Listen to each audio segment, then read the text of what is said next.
Hi, John. How are you this week? Hi, Elliot. Doing fine. Hope everything's well with you.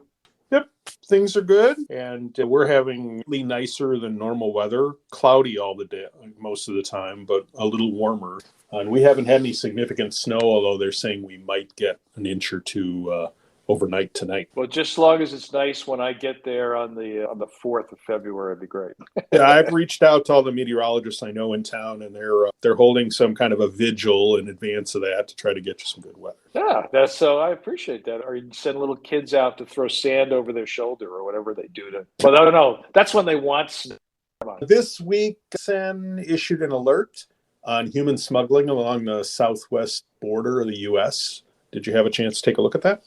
Yeah, I will mention this at the end. We're doing a webinar on human trafficking this month, and because it's in part because it's Human Trafficking Awareness Month, but also obviously very important to our clients and to the community. So I did see that, and a couple things struck me right away. And one was it builds on so many other previously issued guidance documents and alerts, which is always valuable. So FinCEN does a number of things in the alert, including for a number of times that they've done this in the past, describing the difference between human smuggling and human trafficking, which is important, and then giving our community some direction on SAR filings.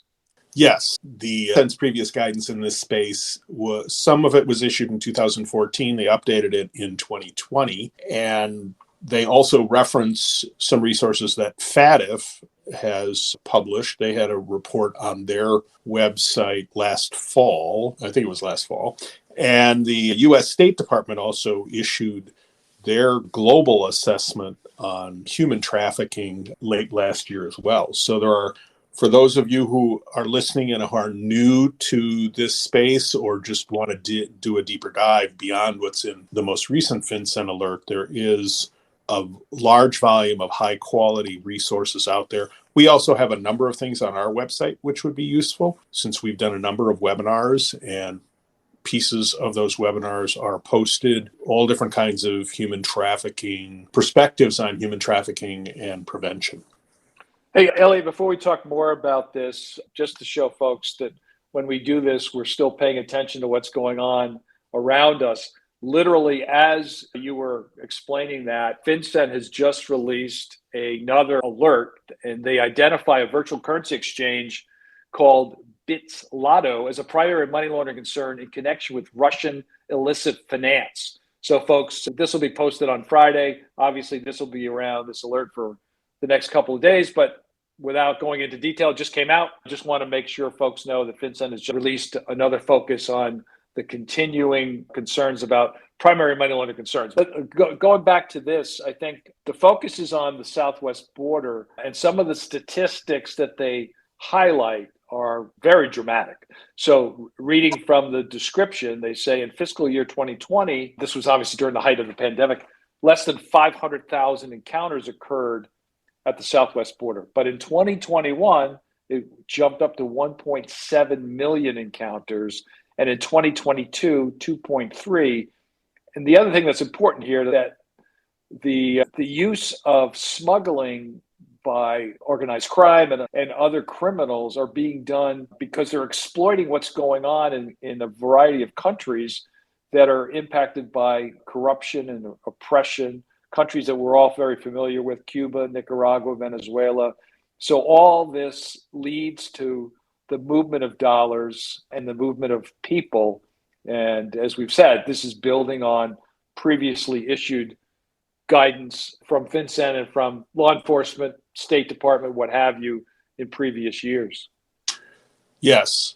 One of the things that caught my eye about in this alert that was, I think for me, when I thought about it, I realized, I guess I knew this, but what we tend to associate issues at the southern border, whatever they might be, including human smuggling, to be directly related to the countries immediately adjacent to the southern border. So Mexico and El Salvador and those countries, and maybe the northern part of South America.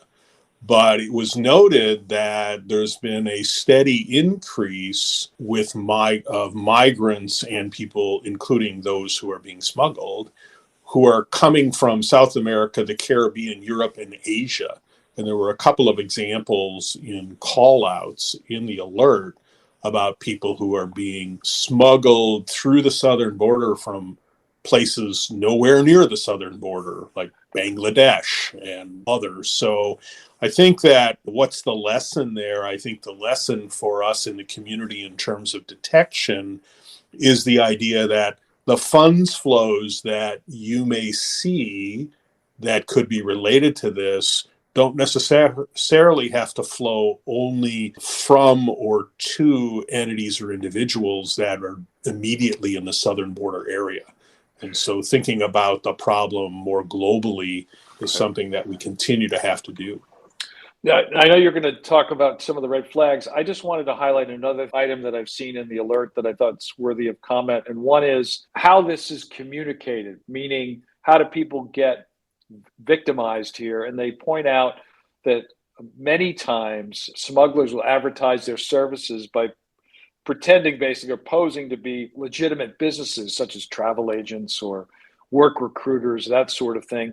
And much of the solicitation in the past was done by word of mouth, but now social media and other technologies. And I will just highlight the fact that I've also seen in the news this week the January 6th Commission report that came out a couple of weeks ago. One of the criticisms of that report has been that the focus on social media was minor, and that social media plays a large part in the recruitment that happened for the attacks on the Capitol on January 6th. And they play a large part here in getting victims to think that here is a way of getting out from under repression, out from under cartels, transnational criminal organizations. So social media plays a large part in the communication in a variety of places that do touch on our world of that being financial crime. Yes, as you mentioned, the report contains some financial red flag indicators. There are 8 of them. I'm not going to read them all to you, but we will link as we always do when we're speaking about a government report or other issuance. We'll link to this document in our posting, so you can go right to it if you haven't seen it. You don't have to go do any searching. But it talks about things like deposits by multiple individuals in multiple locations into a single account, so a funnel account issue there. Not necessarily, and those accounts aren't necessarily affiliated with the account holder's area of residence or work, and there's no apparent business purpose. So again, in a number of these red flags, it's really about, so why does this make sense? And the not inconsistency with the customer's regular business or not having any apparent business purpose are a key element in many of the red flags that are here.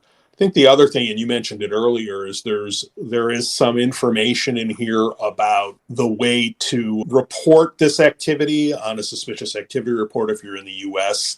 I think even though this is a U.S. issued document, for those of you in our audience who are in other countries, most countries have a suspicious activity reporting obligation. The form may be called something else, but in having looked at many of them over the years, they are much more alike than they are different. And so I think that clear narratives and things like that. There's also a specific call out in this document about how to identify that you are sending in a SAR that has that is focused on human smuggling. And when you look at the guidance, you'll see it in a green called out box. But again, that's an update to your processes if you're not already doing that, so that whoever is responsible for finalizing your SARs picks up that request from FinCEN. Yeah, and one thing, every time we talk about SARs, we should always mention, and it's included here in the filing instructions, that filers that want to expedite their report of the SARs can also call a hotline. So in addition, and sometimes that becomes almost more important depending on the activity that you've identified.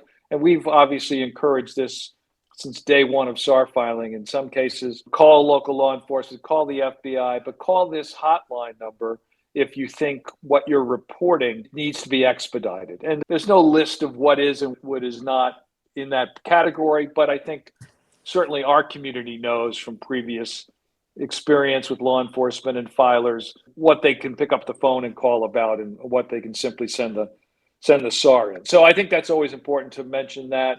As we said, I believe strongly that our community has been very proactive in the anti-trafficking space for a decade or more, and these sort of alerts become pretty important to add to our tools, our arsenal, if you will, in dealing with these horrific crimes. And I just credit FinCEN with doing a lot in this space. I think they have clearly added to the private sector's ability to detect, report, and hopefully prevent human smuggling and human trafficking going forward.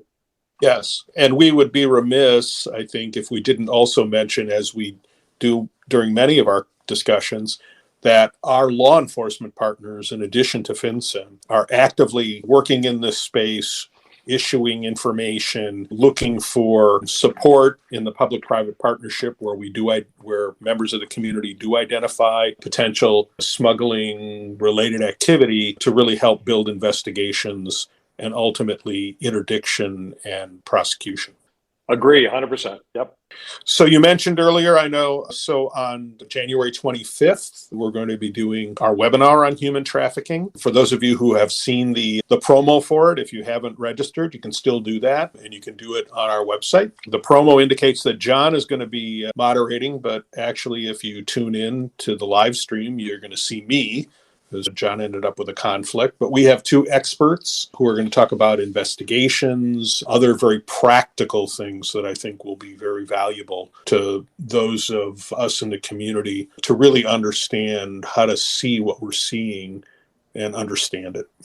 Yeah, I just add that we've obviously, hopefully you know this by now, we've rebranded. So go to our website to look at some of the very interesting things that we have put in the rebranding. Obviously, the key being that financial crime issues and compliance never stops evolving, and so neither do we. So you'll find some hopefully interesting things there, our solutions, our case studies, and of course, all the content that Elliot and I are involved in. The one other thing I'd mention is we will be recording at some point next week an interview with Jim Lee, the IRS CI chief, on a variety of issues, including the value proposition of BSA data by our law enforcement partners. A bunch of other interviews hopefully coming to fruition too. We have them on the schedule. We're going to be doing those in the next few weeks, but really appreciate any time we have a chance to talk to our law enforcement partners. They're just so integral to what we need to do as a community. Sounds good, John. You have a really good rest of the week, and I will talk to you next week. Take care, Elliot. Stay safe. You too.